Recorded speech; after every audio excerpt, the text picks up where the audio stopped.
Hey, so today I wanted to go over Beck by Darren Shan. This, by far, is one of my favorite books from him, just because in all of his other books, other than his new zombie series that just came out recently, this was his first try at doing a story in the first-person view of a female. All of the others before this book were in a male's perspective.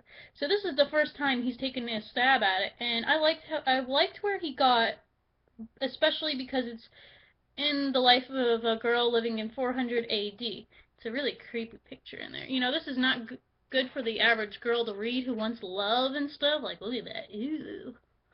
But I really liked this book. This book goes through things that, you know, it answers questions that you have beforehand.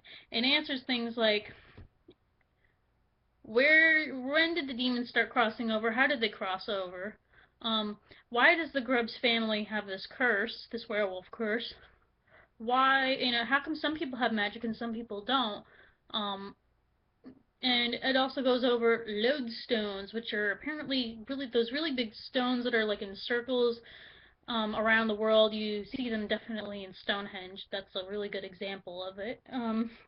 But this definitely shows that there was magic long before the Grubbs and, you know, his family, you know, when we're reading it in the present day. This shows that it's gone back for thousands of years, you know, specifically 1600 years, but definitely before that as well.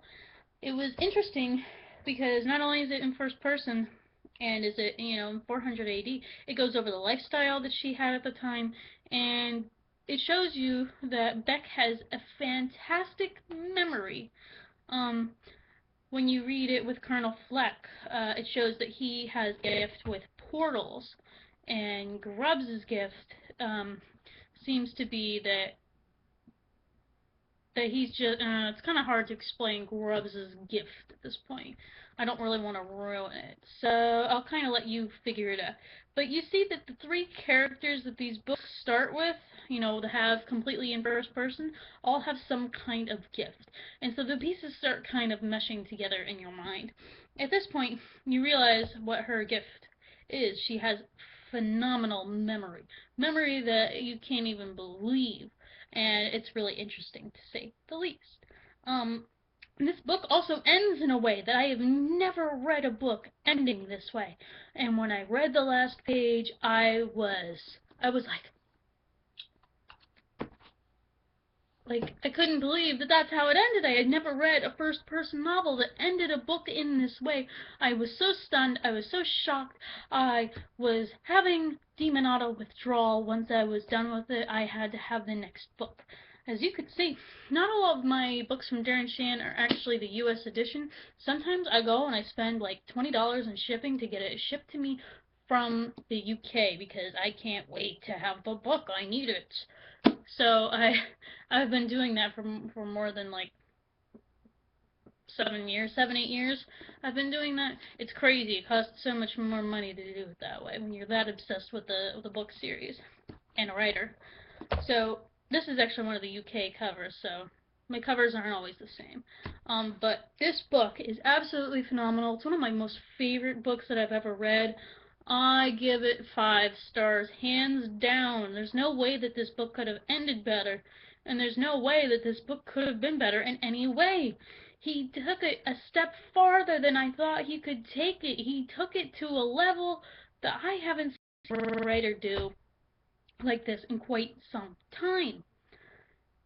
And it's hard to fully explain how amazing it is until you read the last page, because then you understand, wow, what a way to end a book in first person.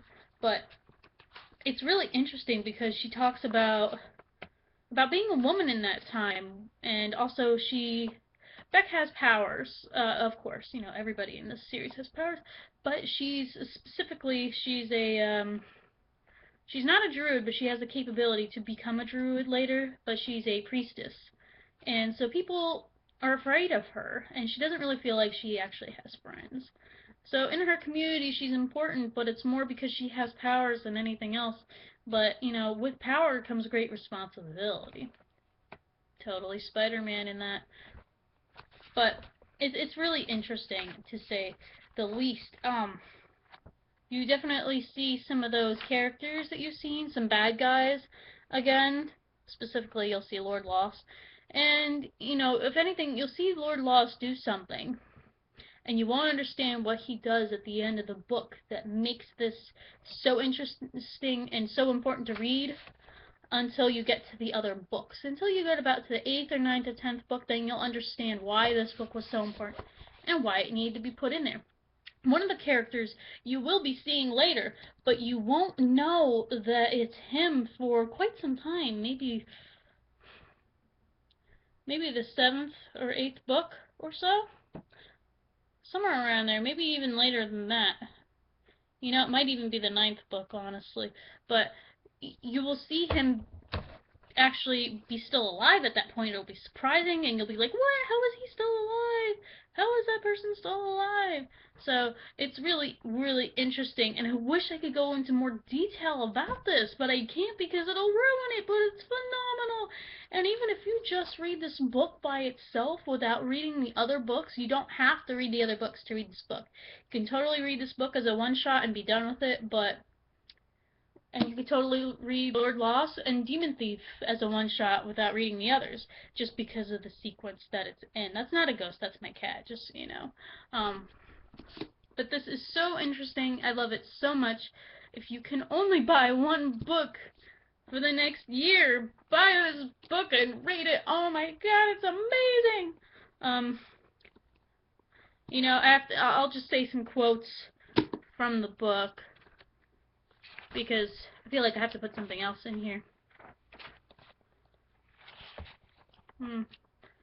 I'm almost through the door when something breathes behind me. Back. I turn. I can't see anything, but I know I'm not alone.